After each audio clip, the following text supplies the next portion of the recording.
Buenos días, mi nombre es Natalia Pérez Restrepo, yo soy médico veterinaria zootecnista, magíster en medicina veterinaria de pequeñas especies con área de profundización en oftalmología veterinaria. Actualmente soy docente investigadora de la Fundación Universitaria Autónoma de las Américas y hace aproximadamente 3 años realizo práctica clínica en oftalmología.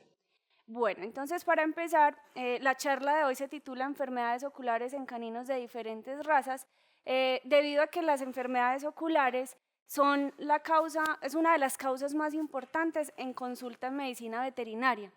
Igual debemos tener en cuenta que hasta hace poco no contábamos ni con los profesionales ni con el equipo diagnóstico adecuado para dilucidar o para diagnosticar estas enfermedades.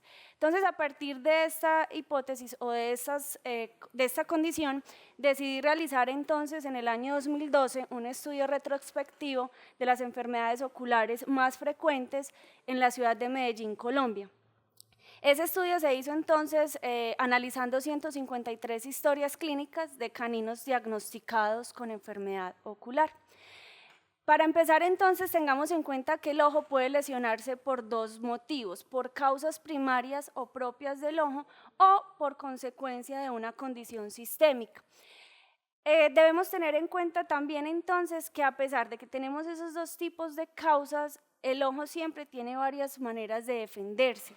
¿Qué debemos tener en cuenta? Que para el diagnóstico de estas debemos contar con los equipos y con el conocimiento o el profesional indicado. El ojo puede ser agredido por muchas situaciones o condiciones, entre ellas la radiación ultravioleta, las infecciones, los excesos o deficiencias nutricionales, la inflamación, la infección, los traumas, entre otras causas de lesión.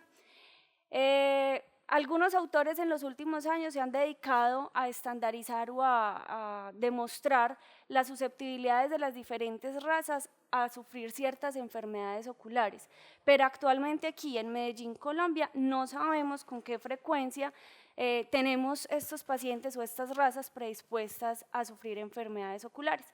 Por esta razón, el objetivo del estudio fue determinar la frecuencia de las enfermedades oculares en la práctica clínica veterinaria y su relación con las diferentes razas caninas. Como les conté entonces inicialmente, analicé 153 historias clínicas de caninos con diagnóstico de enfermedad ocular, diagnosticados por mí, y obviamente entonces obtuve los siguientes resultados. La enfermedad más frecuente revelada en las historias clínicas fue el glaucoma con un 20.9% de prevalencia. La segunda enfermedad es la queratoconjuntivitis puntiforme y luego la queratoconjuntivitis seca. El resto de enfermedades no tuvieron un valor muy alto, por lo cual no voy a mencionarlas. Dentro de las razas más comunes reveladas fueron el Pug con un 26.1%, el Pinscher y el Poodle. Igualmente el resto de razas no tuvieron una importancia relevante en el estudio. En cuanto a la relación entre las enfermedades y las razas, se determinó entonces que el 5.9 y el 3.3 de los pacientes que sufrieron glaucoma y queratoconjuntivitis seca respectivamente eran de raza Pug, mientras que los pacientes que sufrieron queratitis puntiforme no presentaban una raza definida, a lo cual pues les llamamos mestizos o criollos. Entonces, también análogo a esta información, el estudio dio a conocer que las razas caninas con características esoftálmicas, es decir, caninos con ojos protuberantes, eran los más susceptibles a sufrir de úlceras corneales superficiales, en donde el 4.6% eran de raza Pug, el 3.3% de raza Pinscher, el 2% Shih Tzu y el 0.7% Boston Terrier. Finalmente, entonces, el estudio permitió concluir que el glaucoma es la enfermedad ocular más reportada en las 153 historias analizadas y que la raza Pug es más susceptible a sufrir estas enfermedades oculares. En este momento, entonces, los invito a una pausa activa para que retomemos con información acerca de estas enfermedades oculares más frecuentes en caninos.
Bueno, vamos a retomar entonces y vamos a hablar del glaucoma.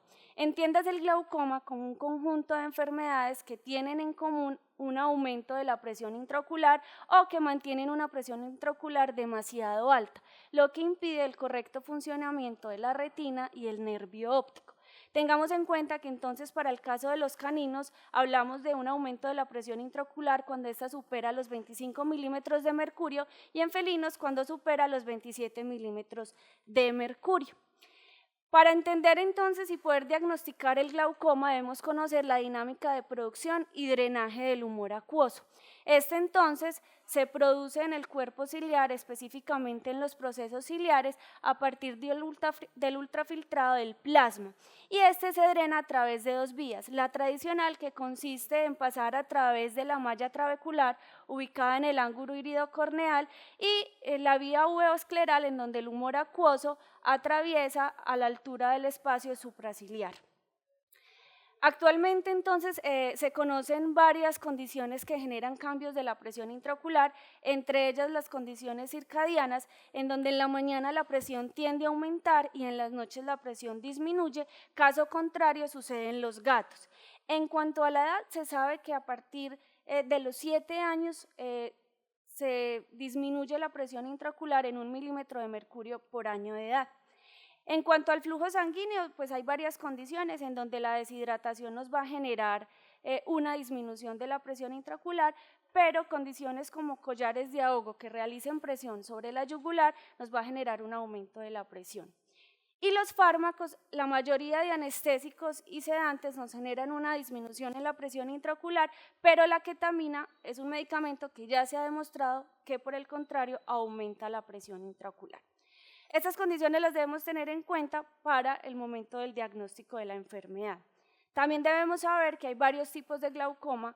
Tenemos entonces el glaucoma primario, que dependiendo de su evolución en el tiempo lo clasificamos en agudo o crónico y dependiendo de la abertura del ángulo iridocorneal lo podemos clasificar en glaucoma de ángulo abierto o glaucoma de ángulo cerrado.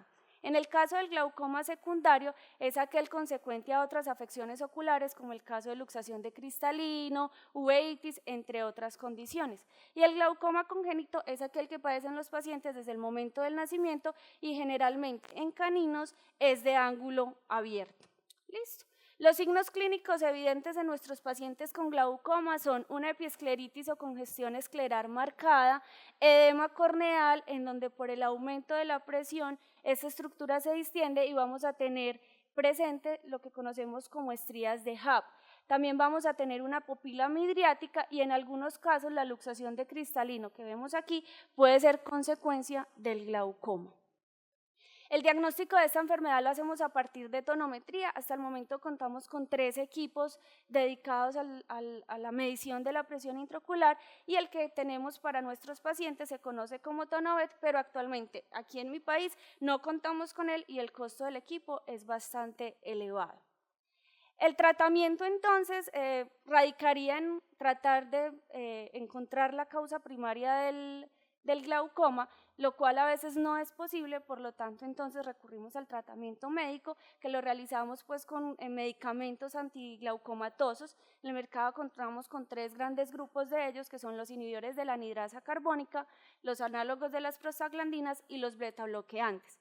Cuando el tratamiento médico no es efectivo, podríamos recurrir al tratamiento quirúrgico con el uso de gonioimplantes. En este momento tenemos aquí en la diapositiva una válvula de AMED. En el caso de nuestros pacientes hasta la fecha no se ha podido implantar, pero en humanos es frecuente el uso de estas válvulas para drenar el humor acuoso y disminuir la presión intraocular. La segunda enfermedad entonces que reportó el estudio más frecuente aquí en Colombia, en Medellín, Colombia, fue la queratitis puntiforme, también conocida como queratopatía de Florida o puntos de Florida. Es una enfermedad que consiste en defectos circulares y superficiales en la córnea, no son dolorosos, generalmente están reportados en pacientes que viven en climas tropicales, pero hasta la fecha no se conoce qué causa dicha enfermedad. Por tal motivo, el tratamiento no es específico y desde mi práctica clínica, pues en realidad la recomendación es ir con despacio. Hasta el momento no he obtenido resultados satisfactorios con o sin tratamiento, por lo cual les recomiendo simplemente chequear o monitorear a estos pacientes.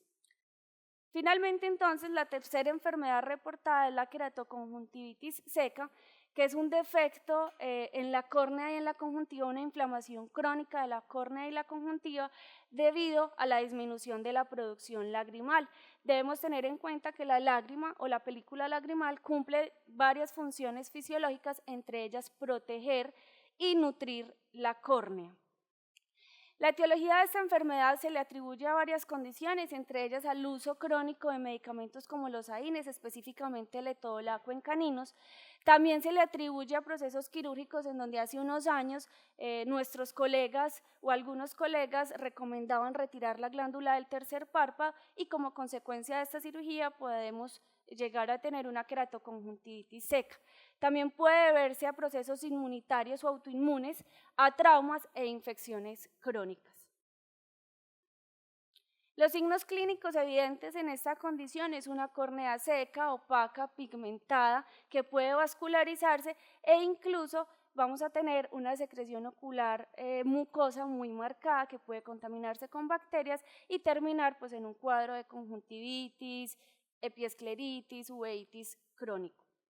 El diagnóstico de esta enfermedad lo hacemos a partir del test de Schirmer, en donde pacientes con producción lagrimal menor a 10 milímetros por minuto son diagnóstico certero de la enfermedad, mientras que pacientes con producciones entre 10 y 15 son susceptibles a sufrirla y por eso hay que estar pendientes de ellos y chequearlos con frecuencia. El tratamiento entonces consiste en controlar las infecciones bacterianas e inflamatorias consecuentes al proceso. Podemos también entonces estimular la producción lagrimal, que lo podemos hacer de dos maneras, con el uso de inmunomoduladores como la ciclosporina o sustitutos lagrimales o lubricantes oculares. También se ha descrito en la literatura un procedimiento quirúrgico para corregir esta condición, que es la transposición del conducto parótido, pero en este momento aquí en mi ciudad no se está realizando el procedimiento debido a la dificultad para llevar el conducto parótido hacia la estructura ocular o hacia el globo ocular. Muchas gracias. Esta es la bibliografía de donde reporté entonces toda la información y ahora entonces vamos a dar pie a las preguntas.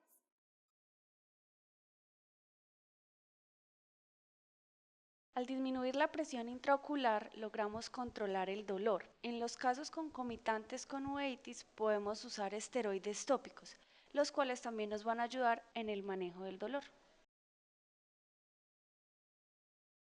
Estos productos están indicados siempre y cuando el paciente no presente bloqueo pupilar y o glaucoma de ángulo cerrado.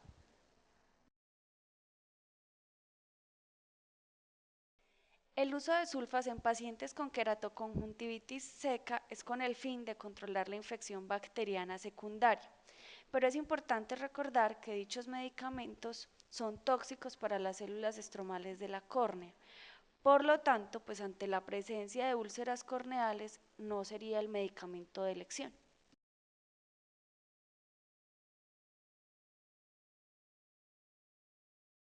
Desde mi experiencia, los medicamentos antiglaucomatosos funcionan muy bien. Consideraría la enucleación en aquellos pacientes que definitivamente con tratamiento médico no responden o cuando se encuentran en riesgo de sufrir otras alteraciones como meningitis, encefalitis, como consecuencia de un globo ocular muy deteriorado.